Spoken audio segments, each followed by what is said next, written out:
பேசாத கரம். Praise the Lord. மீட்க இயலாதவாறு ஆண்டவரின் கை குறுகி விடவில்லை, கேட்க முடியாதவாறு ஆண்டவரின் காது மந்தமாகி விடவில்லை.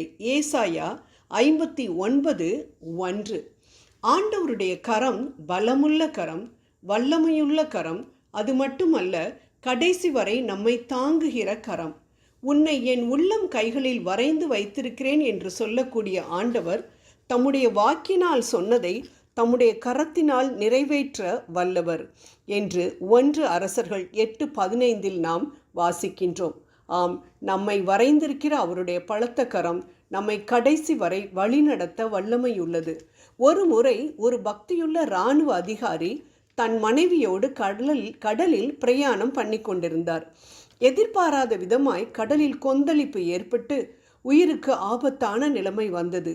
மனைவி, ஐயோ, நான் சாகப் போகின்றேனே, கடலிலா என் மரணம் ஏற்பட வேண்டும் என்று தவித்தாள், தடுமாறினாள், கலங்கினாள். அப்பொழுது அந்த இராணுவ அதிகாரி என்ன நினைத்தாரோ தெரியவில்லை. உடனே தன் துப்பாக்கியை எடுத்து மனைவியை கொன்றுவிட்டு தானும் இறந்து விடலாம் என எண்ணினார். உடனே மனைவி தடுத்து, உங்களுடைய கரம் என்னை கொல்லவே முடியாது, நீங்கள் எவ்வளவு முயற்சித்தாலும் நிச்சயம் உங்களால் என்னை கொல்ல முடியாது, ஏனென்றால் அந்த கரம் என்னை நேசிக்கும் கரம், இத்தனை ஆண்டுகளாய் என்னை பாதுகாத்த கரம் என்று சொல்லி அந்த கரத்தை எடுத்து முத்தமிட்டாலாம். அந்த அன்பு இராணுவ தளபதியை தொட்டது. துப்பாக்கியை கீழே போட்டுவிட்டு தன் வலது கரத்தினால் மனைவியை பிடித்து கொண்டு வீராவேசமாக நீந்தி கரையில் போய் சேர்ந்தார். ஆம், அந்த அன்பின் கரம் மனைவியை பாதுகாத்தது. அன்பானவர்களே, நம் கர்த்தருடைய கரத்தை நாம் நோக்கி பார்ப்போம்.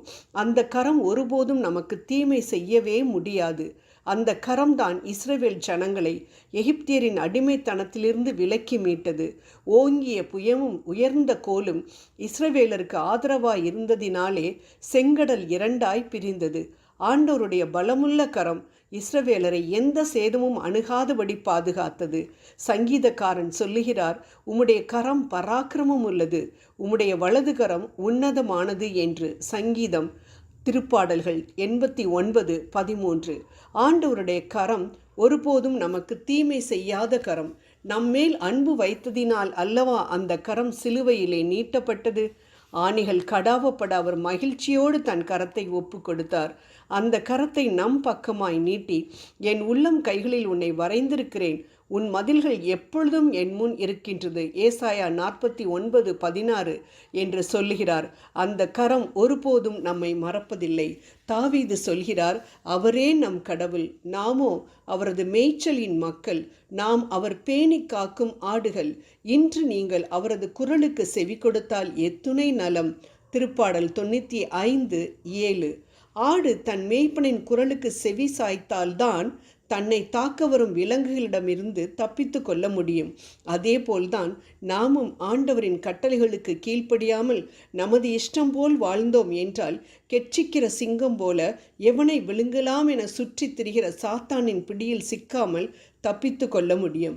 ஆம் அன்பானவர்களே, நாம் அவருடைய மேய்ச்சலின் ஆடுகளாய் இருக்கின்றதினால் எப்பொழுதும் அவருடைய பலத்த கரத்தில் அடங்கி இருக்க வேண்டும்.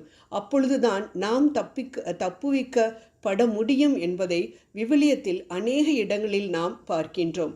ஆகவே நாம் ஜெபம் செய்வோம். நல் மேய்ப்பனே, நாங்கள் எப்பொழுதும் உமது பலத்த கரத்தில் அடங்கி இருக்க கிருபை புரியும். அங்கும் இங்குமாக அலைந்து தெரியாமல் ஏற்ற காலத்தில் நீர் உயர்த்தும்படி உமது பலத்த கரத்திலே எங்களை நாங்கள் ஒப்பு கொடுக்கின்றோம். எங்களை மட்டுமல்ல, எங்களது குடும்பத்தில் உள்ள ஒவ்வொருவரையும் தகப்பனே பேராக சொல்லி உமது அன்பின் பாதத்தில் நாங்கள் சமர்ப்பிக்கின்றோம்.